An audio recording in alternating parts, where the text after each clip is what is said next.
Józef Theodor Konrad Korzeniowski was the son of Polish aristocrats who, with their family, had been exiled to northwest Russia for opposing Russian domination of their country.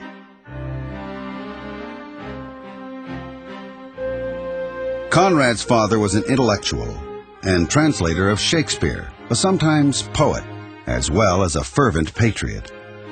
It is said that Joseph never read a children's book, but did read deeply from grown-up works, including his father's translations and heroic tales of seafarers.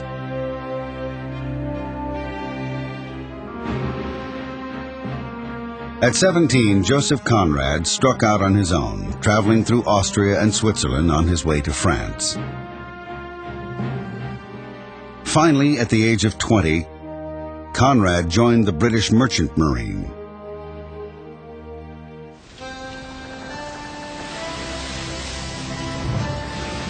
For 15 years, he sailed under the Union Jack to faraway places in Southeast Asia and elsewhere, and rose in the ranks from seaman to captain of a small ship.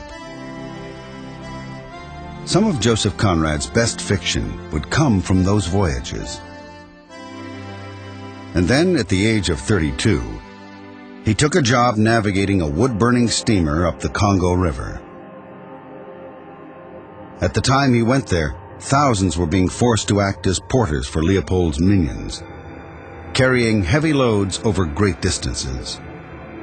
How do you force people to be porters and to carry elephant tusks for hundreds of miles? You round them up at gunpoint, you chain them together. So there were files of porters in chains carrying this valuable ivory from the center of the continent out to the coasts. King Leopold named his colony with Orwellian flair, the Congo Free State.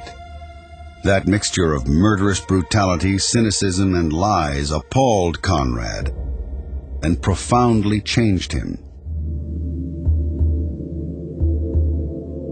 It was all part of what Conrad called the vilest scramble for loot that had ever disfigured the history of the human conscience. And it would get worse.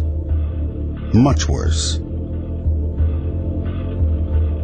Within a few years of Conrad's departure, the Belgian obsession would turn from ivory to wild rubber, which required prodigious numbers of workers, scouring the jungles for rubber vines to tap.